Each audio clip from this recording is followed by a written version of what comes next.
নমস্কার, এসকেআর online YouTube চ্যানেলে তোমাদের প্রত্যেককে স্বাগত। আশা করি প্রায় প্রত্যেকেই জানো যে বর্তমানে অন্নপূর্ণা যোজনার জন্য ফর্ম ফিল আপ চলছে। তো এখনও যারা ফর্ম ফিল আপ করোনি, তো এই ভিডিওটা অত্যন্ত গুরুত্বপূর্ণ। এই ভিডিওতে তোমরা দেখতে পাচ্ছ এই ফর্মটি অলরেডি ফিল আপ করা আছে, আর সেই অনুযায়ী আমি স্টেপ বাই স্টেপ তোমাদের প্রত্যেকটা বিষয় দেখিয়ে দেব। এবং যারা 1 এবং 2 তারিখে অ্যাপ্লাই করেছে তাদের অ্যাকাউন্টে বর্তমানে কিন্তু সেই 3000 টাকা করে ক্রেডিট হচ্ছে। তো যাদের অ্যাপ্লিকেশন সঠিকভাবে জমা পড়েছে তাদের সেই 3000 টাকা করে অ্যাকাউন্টে ঢুকছে। এখনও পর্যন্ত রাজ্যে বেশিরভাগ প্রার্থী কিন্তু অ্যাপ্লাই করেনি এখনও। তো যারা অ্যাপ্লাই করবে, ফর্ম ফিল আপ করছো বা করবে, এই ভিডিওটা অত্যন্ত গুরুত্বপূর্ণ। তো ভিডিওটি দেখো, স্টেপ বাই স্টেপ প্রসেসটা দেখিয়ে দেবো। এভাবে ফর্ম ফিল আপ করলে তোমাদের ফর্মটি বাতিল হবে না এবং তোমরা 3000 টাকা করে প্রতি মাসেই পাবে। এই ফর্মটা অনস্ক্রিন তোমরা যে ফর্মটি দেখতে পাচ্ছ এটা কিন্তু পুরোপুরি ফিল করা আছে। তো ভিডিওটি দেখো, স্টেপ বাই স্টেপ প্রত্যেকটা বিষয় ক্লিয়ার করে দিচ্ছি। তো এই ফর্মের প্রথমে তোমরা দেখতে পারবে পরিবারের প্রধানের নাম, অর্থাৎ head of the family. Head of the ফ্যামিলির নাম এখানে উল্লেখ করতে হবে। যার নাম উল্লেখ করবে তার আধার কার্ডে যে নামটি আছে সেভাবেই তোমাদের এখানে উল্লেখ করতে হবে। কোনো স্পেলিং মিস্টেক করা যাবে না। আধারে যেমন নাম দেওয়া আছে সেভাবেই কিন্তু তোমাদের এখানে সঠিকভাবে বসিয়ে নিতে হবে। এবং এখানে তোমরা মহিলারও নাম দিতে পারো, পুরুষেরও নাম দিতে পারো। এবং যার নাম দেবে তার কিন্তু ডেট অফ বার্থটা অবশ্যই সঠিকভাবে এখানে মেনশন করতে হবে। দিন, মাস এবং বছর উল্লেখ করতে হবে। হেড অফ দ্য ফ্যামিলি অর্থাৎ পরিবারের প্রধান যদি একজন পুরুষ হয় সেক্ষেত্রে পুরুষ, এবং মহিলা হলে মহিলা। এবং তারপরে পরিবারের প্রধানের আধার নাম্বার কিন্তু মেনশন করতে হবে। যে আধার নাম্বারটি আছে সেই নাম্বার মেনশন করতে হবে। এরপরে 5 নম্বরের ঘরে যদি প্রয়োজন না থাকে, যদি ডিজিটাল পারিবারিক আইডি না থাকে, সেক্ষেত্রে এখানে কিছু লেখার প্রয়োজন নেই। এরপরে পরিবারের সদস্য সংখ্যা উল্লেখ করতে হবে এবং যেটা সংখ্যায় উল্লেখ করতে হবে। যদি তোমাদের পরিবারে 4 জন থাকে 4 জন, যদি 3 জন থাকে সেক্ষেত্রে 3 জন এখানে উল্লেখ করে দেবে। এবং তোমরা যদি জয়েন্ট ফ্যামিলিতে থাকো, 5 জনের বেশি যদি নাম থাকে, সেক্ষেত্রে তোমাদের নিজেদের মতো করে তোমাদের ফ্যামিলিটাকে ভাগ করে নিতে হবে। কারণ এখানে 6 জনের বেশি তোমরা মেনশন করতে পারবে না। পরিবারের প্রধান এবং আর 5 জন সদস্যের নামে কিন্তু তোমরা এখানে উল্লেখ করতে পারবে। এবং তোমাদের স্থায়ী ঠিকানা কী আছে সেটা উল্লেখ করতে হবে। তোমাদের village, post, district, pin number এবং পুলিশ স্টেশন প্রত্যেকটা বিষয় মেনশন করতে হবে যেটা স্থায়ী। এবং তোমরা যদি কর্মসূত্রে অন্য কোনো জেলাতে থাকো সেক্ষেত্রে কিন্তু তোমাদের সেটা মেনশন করার দরকার নেই। যেটা তোমাদের স্থায়ী ঠিকানা সেটাই কিন্তু মেনশন করতে হবে। এরপরে পরিবারের প্রধানের যোগাযোগ নাম্বার এখানে উল্লেখ করতে হবে। মোবাইল নাম্বার এখানে লিখতে হবে। আর এখানে উল্লেখ করা আছে আধারের সাথে যে নাম্বারটি লিঙ্ক করা আছে সেই নাম্বারটাই দেওয়ার কথা উল্লেখ করা আছে। পরিবারের প্রধানের নাম্বার এখানে উল্লেখ করবে। এরপরে তোমরা দেখতে পাচ্ছ নাম, জন্ম তারিখ, লিঙ্গ, পরিবারের প্রধানের সঙ্গে সম্পর্ক, আধার নাম্বার এবং পরিবারের সকল সদস্যের নাম এখানে উল্লেখ করতে হবে। এখানে দেখো পরিবারের প্রধান একজন, তো আমি 1 এবং 2 যেখানে 2 জন সদস্য অ্যাড করব, অর্থাৎ এই পরিবারে 3 জন মোট কিন্তু সদস্য হচ্ছে পরিবারের প্রধানকে নিয়ে। বোঝা গেল? এবং 5 বছরের কম কোনো সদস্যের নাম যদি তোমরা এখানে লিখতে চাও সেক্ষেত্রে আধারের জায়গায় না চিহ্নিত করতে হবে। বোঝা গেল? এরপরে দেখো স্টেপ বাই স্টেপ তোমাদের দেখিয়ে দিচ্ছি। দেখো এখানে প্রথমে রয়েছে পরিবারের প্রধান, হেড অফ দ্য ফ্যামিলি। তারপরে তোমরা দেখতে পারবে সদস্য 1, সদস্য 2, এভাবে 5 জনের নাম তোমরা দেখতে পারবে। তো আমি যেহেতু 3 জনের পরিবারের ফিল করছি সেক্ষেত্রে আমি দেখাচ্ছি। দেখো সদস্য 1-এ নাম দেওয়া আছে Urmila Saha, date of birth mention করা আছে, লিঙ্গ ফিমেল এবং সম্পর্ক পরিবারের প্রধানের সঙ্গে সম্পর্ক হাজব্যান্ড এবং ওয়াইফ, হাজব্যান্ড ওয়াইফ সম্পর্ক তোমরা ওয়াইফও লিখে দিতে পারো। এরপরে দেখো সদস্য 1, 2, 3, 4 তার সাইডে তোমরা দেখতে পারবে এই যোজনার জন্য কে অ্যাপ্লাই করছে বা কার জন্য এই অ্যাপ্লাইটি করা হচ্ছে। এখানে হ্যাঁ তোমরা অপশান দেখতে পারবে, এখানে টিক দিতে হবে। যদি পরিবারের প্রধান একজন মহিলা হয়ে থাকে এবং এই আবেদনটি অর্থাৎ অন্নপূর্ণা যোজনার জন্য পরিবারের প্রধানের জন্য আবেদন করা হচ্ছে সেক্ষেত্রে নামের সাইডে যে হ্যাঁ তোমরা দেখতে পাচ্ছ সেই হ্যাঁতে টিক দিতে হবে। যদি সদস্য 1 হয়ে থাকে সেক্ষেত্রে সদস্য 1-এর জায়গায় টিক দিতে হবে। সদস্য 2 হলে সদস্য 2-র জায়গায় কিন্তু টিক দিতে হবে। তো তোমরা যখন অ্যাপ্লাই করবে, যখন ফর্মটি ফিল আপ করবে, তোমাদের হিসাব মতো কিন্তু তোমরা এখানে টিক করে নেবে। এই ফর্মে তোমরা দেখতে পাচ্ছ উর্মিলা সাহা কিন্তু এখানে অ্যাপ্লাই করছে অন্নপূর্ণা যোজনার জন্য। সেক্ষেত্রে উর্মিলা সাহার নামের সাইডে তোমরা হ্যাঁ দেখতে পাচ্ছ। তো এইভাবে তোমাদের হিসাব মতো তোমরা হ্যাঁ করে নেবে। Aadhaar card number, date of birth, নাম এবং সম্পর্ক প্রধানের সঙ্গে, পরিবারের প্রধানের সঙ্গে সম্পর্ক কী সেটা কিন্তু উল্লেখ করতে হবে। ঠিক একইভাবে সদস্য 2-র জায়গায় নাম উল্লেখ করবে, ডেট অফ বার্থ এবং জেন্ডার এবং সম্পর্ক কী আছে প্রধানের সাথে, পরিবারের প্রধানের সাথে সম্পর্ক কী আছে সদস্য 2-র এবং আধার নাম্বার মেনশন করতে হবে।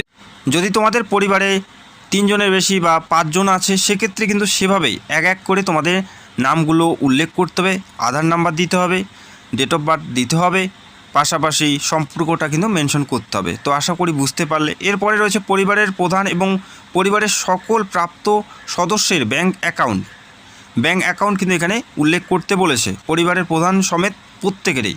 তো প্রথমে তোমরা দেখতে পাচ্ছ হেড অফ দ্য ফ্যামিলি, যেখানে পরিবারের প্রধান কোন ব্যাংকের অ্যাকাউন্ট আছে সেই ব্যাংকের নাম উল্লেখ করতে হবে। এখানে দেখতে পাচ্ছ সেন্ট্রাল ব্যাঙ্ক অফ ইন্ডিয়া, পাশাপাশি অ্যাকাউন্ট নাম্বার উল্লেখ করতে হবে এবং IFSC কোড উল্লেখ করতে হবে হেড অফ দ্য ফ্যামিলির অর্থাৎ প্রধানের। প্রথমে প্রধানের, তারপরে সদস্য ওয়ান যার নাম দিয়েছো সেই সদস্য ওয়ানের ব্যাংকের নাম, অ্যাকাউন্ট নাম্বার এবং IFSC কোড। ঠিক একইভাবে সদস্য টুর যে নাম দিয়ে যে ব্যাংকে অ্যাকাউন্ট আছে সেই ব্যাংকের নাম উল্লেখ করতে হবে, অ্যাকাউন্ট নাম্বার এবং IFSC কোড কিন্তু উল্লেখ করতে হচ্ছে। এবং এখানে উল্লেখ করা আছে, দেখো যে অ্যাকাউন্টটা দেবে সেই অ্যাকাউন্টে অবশ্যই ডিবিটি ক্রেডিটেড লিঙ্ক কিন্তু তোমাদের থাকতে হবে, আধারের সাথে ব্যাংকের অ্যাকাউন্টের লিঙ্ক থাকতে হবে। তো আশা করি বুঝতে পারলে। যদি তোমাদের ফ্যামিলিতে 4 জন বা 5 জন থাকে, প্রত্যেকেই কিন্তু তোমাদের এভাবেই তোমাদের ফিল করতে হবে। এরপরে দেখো 11 নম্বরের ঘরে এপিক অর্থাৎ তোমাদের ভোটার আই কার্ড কিন্তু নাম্বার চাওয়া হয়েছে, ভোটার আই কার্ডের নাম্বার কিন্তু তোমাদের চাওয়া হয়েছে। তো প্রথমে দেখতে পারবে হেড অফ দ্য ফ্যামিলি অর্থাৎ পরিবারের প্রধানের এপিক নাম্বার কী আছে, অর্থাৎ ভোটার আই কার্ড নাম্বার কী আছে এবং বিধানসভা ক্ষেত্র এবং অংশ কিন্তু উল্লেখ করতে হবে। ঠিক একইভাবে সদস্য টুর এপিক নাম্বার এবং অংশ এবং ক্ষেত্র কী আছে। তো আমি এখানে দেখতে পাচ্ছ সুজাপুর 56 দিয়েছি। তো তোমাদের যেটা বিধানসভা কেন্দ্র এবং অংশ নাম্বার আছে সেটা কিন্তু সেখানে লিখতে হবে।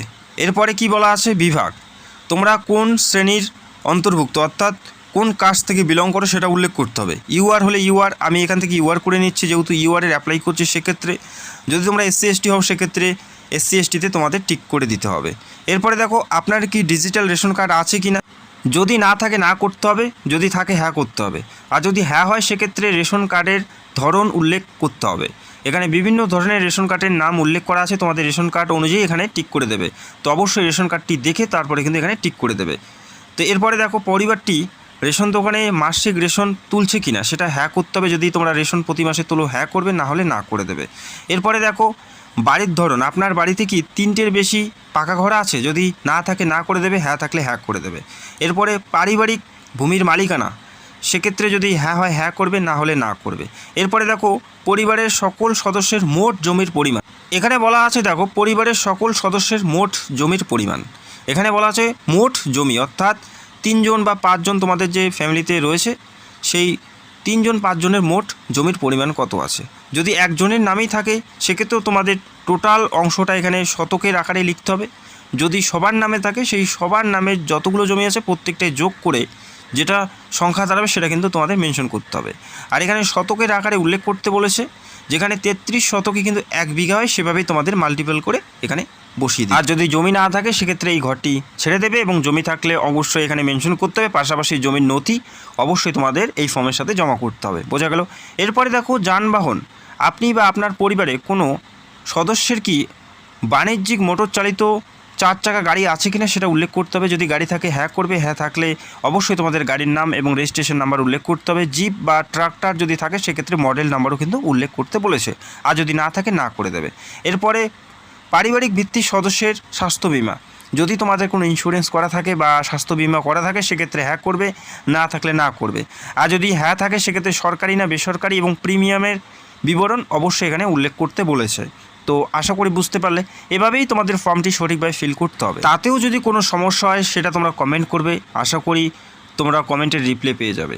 এরপরে দেখো এরপরে বলা আছে কোনো সদস্য কি আয়কর বা পেশাগত কর প্রদান করে কিনা, যদি করে থাকে হ্যাঁ করবে, না করলে না করে দেবে।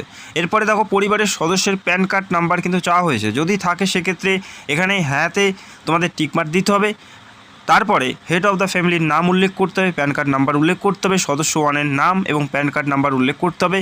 তো এইভাবে তোমাদের 1 থেকে 5 পর্যন্ত তোমরা নাম দেখতে পারবে সদস্যের, সেভাবে তোমাদের এখানে নাম এবং প্যান কার্ডের নাম্বারগুলো মেনশন করতে হবে, যদি থাকে সেক্ষেত্রে, না থাকলে দেওয়ার প্রয়োজন থাকছে না। এরপরে দেখো কর্মসংস্থানের ধরন এখানে উল্লেখ করতে বলছে।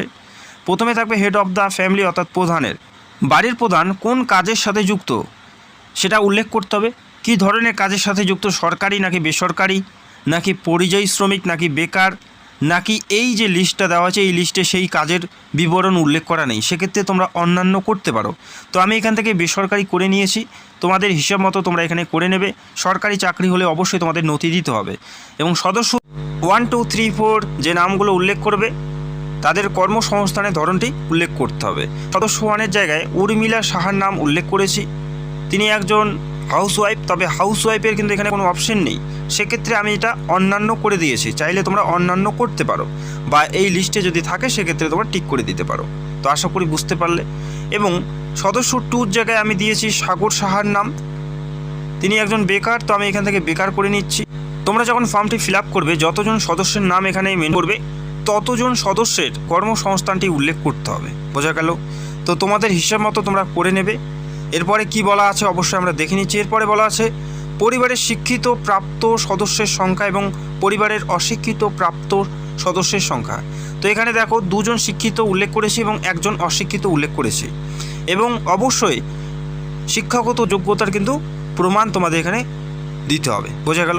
তো এখানে তোমরা দেখতে পাচ্ছ হেড অফ দ্য ফ্যামিলি অর্থাৎ পরিবারের প্রধান একজন শিক্ষিত, তিনি মাধ্যমিক পাস করেছেন এখানে উল্লেখ করেছি। তো তোমরা সেভাবে উল্লেখ করবে, যেহেতু মাধ্যমিক পাস উল্লেখ করা আছে সেক্ষেত্রে মাধ্যমিকের সার্টিফিকেট কিন্তু তোমাদের এই ফর্মের সাথে দিতে হচ্ছে, সেটাই কিন্তু এখানে উল্লেখ করা আছে, বোঝা গেল? ঠিক একইভাবে দেখো সদস্য 1-এর জায়গায় আমি মেনশন করেছি অশিক্ষিত, সেক্ষেত্রে সর্বোচ্চ শিক্ষাগত যোগ্যতার কোনো কিছু লেখার প্রয়োজন নেই এবং কোনো ডকুমেন্টও কিন্তু দেওয়ার প্রয়োজন থাকছে না। ঠিক একইভাবে সদস্য 2-র জায়গায় দেখো শিক্ষিত মেনশন করা আছে এবং সর্বোচ্চ শিক্ষাগত যোগ্যতা যেটা আছে উচ্চ মাধ্যমিক পাস অর্থাৎ হায়ার সেকেন্ডারি সেটা উল্লেখ করা আছে, এবং এই ডকুমেন্টসের সাথে কিন্তু সেই তোমাদের উচ্চ শিক্ষাগত যোগ্যতার সার্টিফিকেটও কিন্তু তোমাদের দিতে হবে। এরপরে দেখো কোনো সদস্য কি কোনো সাংবিধানিক পদ, মন্ত্রী, সংসদ বা পঞ্চায়েত বা এই সমস্ত পদের সাথে যুক্ত আছে কিনা সেটা জানতে চেয়েছে। যদি হ্যাঁ হয় হ্যাঁ থাকবে, আর যদি না হয় না করে দেবে। যদি হ্যাঁ হয় সেক্ষেত্রে তোমাদের এখানে নথি দিতে হবে, পাশাপাশি কত নাম্বার সদস্য সেই পদের সাথে যুক্ত আছে সেটাও কিন্তু এখানে মেনশন করতে বলেছে। 1 নাম্বার সদস্য হলে 1 নাম্বার, 2 নাম্বার সদস্য হলে 2 নাম্বার, সদস্য হলে 3 নাম্বার এখানে মেনশন করে দিতে হবে। এরপরে দেখো কোনো সদস্য কি সরকারি পেনশনভোগী, হ্যাঁ হলে হ্যাঁ করবে, না হলে না করে দেবে। আর যদি হ্যাঁ হয় কত নাম্বার সদস্য সেটাও মেনশন করতে হবে এবং পেনশনের স্লিপ কিন্তু এই ফর্মের সাথে জমা করতে হবে। এরপরে দেখো কোনো সদস্য কি জিএসটির অধীনে নিবন্ধিত আছে, সেক্ষেত্রে হ্যাঁ হলে হ্যাঁ, না হলে না। আর যদি হ্যাঁ হয় সেক্ষেত্রে জিএসটিএন জমা করতে হবে। এবং পরিবারের মোট বার্ষিক আয় 3 জনের নাম উল্লেখ করেছি, 3 জনের বার্ষিক আয় কত হচ্ছে। তোমরা দেখতেই পেলে যে উর্মিলা সাহা একজন হাউসওয়াইফ এবং সাগর সাহা একজন বেকার, এবং একজনেই ইনকাম করছে সেটা হচ্ছে শুভেন্দু সাহা, 5,000 টাকা করে মাসে ইনকাম করছে, সেক্ষেত্রে 5 × 60 অর্থাৎ বার্ষিক আয় 60,000। এখন যদি সাগর সাহাও যদি এখানে ইনকাম করতো সেক্ষেত্রে সেই ইনকামটাও কিন্তু এখানে যোগ হতো, বোঝা গেল? সেভাবে তোমাদের ফ্যামিলি ওয়াইজ তোমরা দেখে নিয়ে তোমরা যোগ করে নেবে। এরপরে দেখো CAA, যদি এটা প্রযোজ্য না থাকে না করে দেবে। আশা করি বেশিরভাগ প্রার্থীর এটা প্রয়োজন নেই। যদি আবেদন করে থাকো সেটাও তোমরা এখানে ইস্যু নাম্বার তোমাদের উল্লেখ করতে হবে, বোঝা গেল? এরপরে দেখো যদি তোমাদের ফ্যামিলিতে কারো নামে কিষাণ ক্রেডিট কার্ড থাকে বা শিল্প ক্রেডিট কার্ডে শিক্ষার্থী ক্রেডিট কার্ড থাকে, সেটা অবশ্যই আইডি নাম্বার এবং ইস্যু তারিখটা মেনশন করতে হবে, বোঝা গেল? এবং প্রয়োজনীয় নথির বিবরণ কিন্তু তোমাদের দিতে হবে, সেটা সদস্য 1 হতে পারে, 2 হতে পারে, 3 হতে পারে বা হেড অফ দ্য ফ্যামিলি হতে পারে, সেটা মেনশন করতে হবে। এবং SIR এর নাম যদি কারো বাদ পড়ে থাকে আর যদি ট্রাইব্যুনালে আবেদন করে থাকে সেটা কিন্তু এখানে মেনশন করতে হবে। আর যদি প্রযোজনা করে দেবে, ঠিক আছে? এরপরে দেখো এরপরে বলা আছে শিশুদের বিবরণ চাওয়া হয়েছে। প্রথমে দেখতে পারবে শিশু সদস্য 1, শিশুর নাম, কোন শ্রেণীতে পড়ে, কোন বিদ্যালয়ে পড়ে, বিদ্যালয়ের নাম এবং বিদ্যালয় কোন ধরনের সেটা কিন্তু মেনশন করতে হবে, সরকারি বেসরকারি কি সেটা মেনশন করতে হবে। ঠিক একইভাবে শিশু 2 দেখতে পারবে, শিশু 3 দেখতে পারবে। যদি শিশু থাকে মেনশন করবে এবং শিশু না থাকলে মেনশন করার প্রয়োজন থাকে না। এরপরে কি বলা আছে দেখে নিচ্ছি। তো অবশ্যই ভিডিওটি সম্পূর্ণ দেখো, এভাবেই তোমাদের ফর্মটি ফিল আপ করতে হবে, তবেই কিন্তু তোমরা 3,000 টাকা করে পাবে। এরপরে দেখো শিশুদের টিকাকরণের বর্তমান অবস্থা, যদি শিশু থাকে সেক্ষেত্রে যদি টিকাকরণ হয়েছে বা হয়ে গেছে বা শুরু হয়েছে সেটা তোমাদের হ্যাঁ টিকাকরণ শুরু হয়েছে বা সম্পূর্ণ হয়েছে সেটাতে তোমাদের টিক করে দিতে হবে। যদি টিকাকরণ হয়নি সেটা এখানে টিক করে দিতে হবে, এবং কেন হয়নি সেটাও কিন্তু উল্লেখ করতে হবে। যদি তোমরা হয়নি ক্লিক করো বা হয়নি টিক দাও, বোঝা গেল? এরপরে দেখো আপনি কি কোনো সরকারি প্রকল্পের সুবিধা ডিবিটিতে বা ডিবিটির মাধ্যমে পাচ্ছেন কিনা, যদি পেয়ে থাকেন সেক্ষেত্রে তোমাদের এখানে হ্যাঁ করতে হবে, পাশাপাশি প্রকল্পের নাম উল্লেখ করতে হবে, বোঝা গেল? প্রকল্পের নাম উল্লেখ করতে হবে এবং হ্যাঁ করতে হবে, এবং সেই প্রকল্প থেকে যদি তোমরা সরে যেতে চাও বা প্রত্যাহার করতে চাও, হ্যাঁ করে দেবে। হ্যাঁ করলে কিন্তু প্রত্যাহার হয়ে যাবে বা সেই প্রকল্পের সুবিধা কিন্তু আর পাবে না। তো যারা প্রকল্প সুবিধা পেতে চাও, হ্যাঁ কিন্তু তোমাদের একদমই করা যাবে না। বোঝা গেল? তো তারপরে সহমতে তোমাদের একটি টিক মার্ক করতে হবে এবং তারপরে তোমাদের একটি সিগনেচার কিন্তু এখানে করতে হচ্ছে, ফুল সিগনেচার। তো এখানে তোমরা দেখতে পাচ্ছ এইভাবে সিগনেচারটা করতে হবে এবং সহমতে কিন্তু তোমাদের একটি টিক দিতে হবে। এবং এখানে উল্লেখ করা আছে, আমি এই মর্মে ঘোষণা করছি যে উপরের প্রদত্ত তথ্য আমার জ্ঞান এবং বিশ্বাস অনুযায়ী সত্য এবং প্রযোজ্য ক্ষেত্রে আমি সকল সহায়ক নথি প্রদান করেছি এবং উপরের উল্লেখিত কোনো মানদণ্ড বাদ দেইনি। আমি অবগত যে আমার প্রদত্ত তথ্য কোনো মিথ্যা প্রমাণিত হলে আমার সামাজিক সুরক্ষার সংক্রান্ত সুবিধাসমূহ বন্ধ হয়ে যেতে পারে, এখানে পরিষ্কার উল্লেখ করা আছে। এবং পরিবার বলতে কী বোঝায় সেটাও কিন্তু উল্লেখ করা আছে। পরিবার বলতে একদল ব্যক্তিকে বোঝায় যারা একসঙ্গে বসবাস করেন এবং একই রান্নাঘরে খাবার গ্রহণ করেন। তো এই ছিল ফর্ম ফিল আপ, আশা করি বুঝতে পারলে। এবং যদি তোমাদের ফর্ম রিজেক্টেড হয়, কী কারণে রিজেক্টেড হয়েছে, যিনি এই ফর্মটি ভেরিফিকেশন করবেন বা যাচাই করবেন তিনি কিন্তু এখানে মেনশন করে দেবে। তো আশা করি বুঝতে পারলে। যদি কোনো সমস্যা হয় কমেন্ট করবে। ভিডিওটি দেখার জন্য অসংখ্য ধন্যবাদ। চ্যানেলে নতুন হলে চ্যানেলটাকে সাবস্ক্রাইব করে রাখবে। Thank you so much.